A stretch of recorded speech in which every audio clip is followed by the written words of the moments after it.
Have you ever watched facts lose to a story you knew was incomplete? You had the numbers. You had the evidence. You could point to every weakness in the other side's promise. But they offered people something your facts did not. A future they wanted to enter. The room leaned toward them. You became frustrated and repeated the truth more loudly. They repeated the story more beautifully, and the more you attacked the fantasy, the more people defended it as if you were attacking hope itself. Why do human beings sometimes protect an inspiring illusion more fiercely than an inconvenient reality? I'm Sarah, and this is WiseMind Stories. In the 48 Laws of Power, 4 laws examine belief. Law 12 uses selective honesty and generosity to lower defenses. Law 27 explores the human need to believe in something. Law 32 tells us to speak to fantasies. And Law 44 uses the mirror effect to reflect people back to themselves. These ideas sit close to the machinery of propaganda, cults, and manipulation. But persuasion itself is not automatically corrupt. Every parent, teacher, leader, creator, and friend faces the same question. How do you help another person see a possibility they cannot yet experience? By the end of this episode, you will understand why facts need a meaningful future, how mirroring can create understanding rather than control, and where ethical persuasion must stop. Let's begin with Clara. Clara Morales directed the Easton Public Library in a city that had spent 20 years watching its downtown slowly empty. The library occupied a beautiful stone building on a valuable corner. Its roof leaked. Several rooms needed repair. Visitor numbers had fallen after years of reduced hours and limited funding. Then the city announced a budget crisis. One proposal would close the library, sell the property, and move a smaller collection into unused space at City Hall. A development company offered to buy the site and build apartments, shops, and a rooftop restaurant. Clara was horrified. The library served children who needed internet access, older residents who came for community, job seekers who used the computers, and families who could not afford to buy every book their children wanted. She prepared for the first public meeting with evidence. She presented annual visitor numbers, program attendance, computer sessions, literacy research, and the estimated value of services provided to residents. Her slides were accurate. People listened respectfully. Then the developer, Nathan Blake, stood up. He did not begin with square footage or tax revenue. He showed an image of the downtown at sunset. Families walked past glowing storefronts. Young people sat outside cafes. The rooftop overlooked the river. In the center of the image, a neglected block had become alive. Easton deserves a future our children will choose to stay for, he said. The room changed. Nathan's rendering did not show higher rents. It did not show which businesses could afford the new storefronts. It did not explain how moving the library would affect the people who walked there. But it gave residents a picture of renewal. Clara responded with facts. She questioned the projected jobs. She challenged the timeline. She said the image was a fantasy designed to make public loss look like progress. Everything she said was defensible. And she began losing the room. Residents who wanted downtown investment felt that Clara was calling them naive. Parents who worried that their children would leave Easton heard her defending decline. Business owners heard another institution asking the city to preserve the past. Clara believed she was fighting a false story.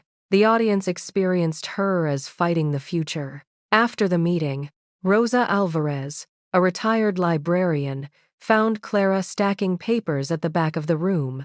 "You proved that the library is useful," Rosa said. "Because it is." Nathan made people feel that the city could become alive again. What did you make them feel? Clara looked at the empty chairs, guilty for not appreciating what they already have. That is the tension inside Law 32. Play to people's fantasies. Human beings do not move only away from pain. We move toward identity, possibility, and emotional completion. A person does not merely buy a course. They may be buying the fantasy of finally becoming disciplined. They do not merely support a political slogan. They may be protecting a story in which their group is respected again. They do not merely stay in a bad relationship. They may be attached to the future they were promised at the beginning. If you attack the fantasy without understanding the need beneath it, the person will often protect the fantasy more strongly. Clara needed to ask what Easton wanted to believe. She began attending meetings without presenting. She spoke with shop owners, teenagers, parents, renters, and retired residents. She asked what they feared losing and what they hoped downtown could become. People repeated the same words: alive, safe, useful, welcoming, ours. Law 44, the mirror effect, can be used to unsettle opponents or imitate them until they lower their guard. But ethical mirroring is one of the foundations of listening. It says, "Before I ask you to enter my world, I will show you that I have accurately visited yours." Mirroring is not repeating someone's words mechanically. It is returning the meaning in a form they recognize. Clara had been saying, "The library provides essential services." Residents were saying, "We want a downtown with life." Those statements did not have to compete. The library could become part of the future instead of asking to be exempt from it. Clara also faced a truth she had avoided. The library was not serving the city as well as it could. The hours were confusing. Several rooms sat empty. Programs had been designed around tradition rather than current needs. The building felt important, but parts of it did not feel alive. At the next public meeting, Clara used Law 12, selective honesty. She did not pretend the library was perfect. "The developer is right about one thing," she began. "Downtown needs more life, and the library has not adapted fast enough. We are asking this city to preserve a building before we have shown you the fullest version of what it could become." The admission changed the atmosphere. Selective honesty is powerful because one costly truth can make the rest of a message easier to trust, but it becomes manipulation when the honest detail is a calculated distraction from a larger lie.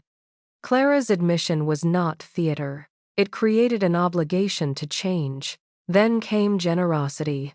Instead of asking residents to imagine a better library, Clara invited them to build a temporary version. For 6 weekends, the library stayed open into the evening. Local restaurants operated small food stalls in the courtyard. Students hosted technology help. Empty rooms became workshops for artists, language groups, job coaching, and local history. A neglected corner became a supervised space for teenagers to make music and study. The program was called Easton After Hours. Clara did not describe it as charity from the library. It was a demonstration created with the city. That distinction activated Law 27. People want to believe, but belief becomes stronger when it offers belonging and participation. Cults understand this power dangerously well. They create special language, repeated rituals, a clear enemy, and a leader who claims unique access to truth. The follower does not merely accept an idea. The idea becomes the community, identity, and explanation for every doubt. Ethical movements must build the opposite protections. The purpose remains larger than the leader. Questions are allowed. Information can be checked. Participation does not require cutting off outsiders, and leaving does not make someone an enemy. Clara made sure Easton After Hours did not become a campaign centered on her.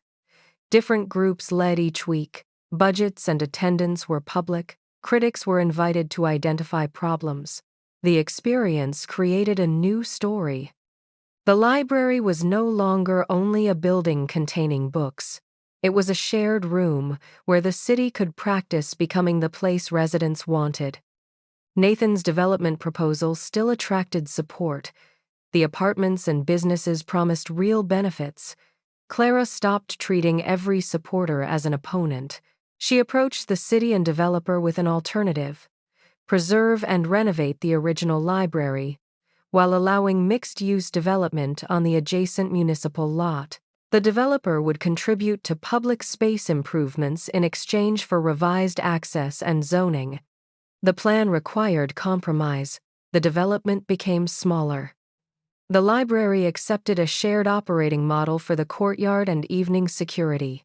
After months of negotiation, the city approved it.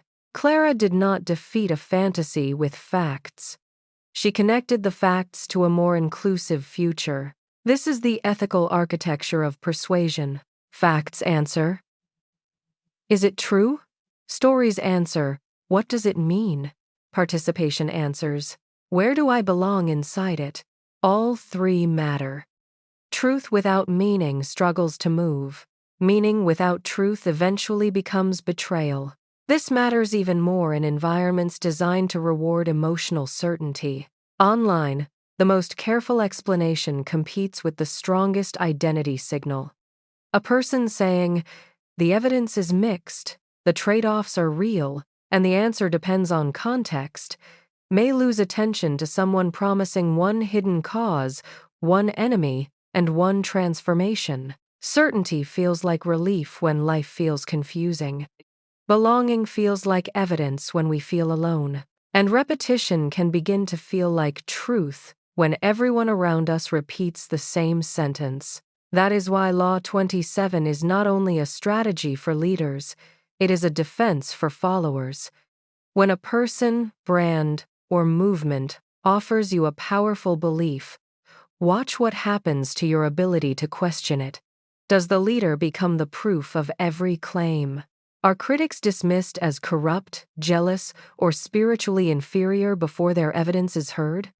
Does every failed prediction receive a new explanation that makes the belief impossible to test? Does the community slowly require more money, loyalty, secrecy, or distance from people outside it? A healthy belief can survive inspection. A controlling belief must control the inspector. Selective generosity deserves the same scrutiny. A gift can create warmth and trust. It can also create obligation before terms are visible. A salesperson offers an expensive favor, then makes refusal feel ungrateful. A new friend creates instant intimacy through overwhelming attention, then treats ordinary boundaries as betrayal. A leader gives special access, then expects silence in return. The gift was not free. The price was simply delayed.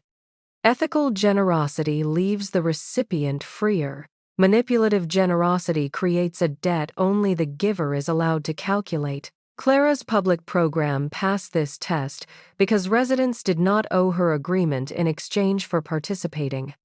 They could enjoy the events, criticize the proposal, support part of the development, or leave without punishment.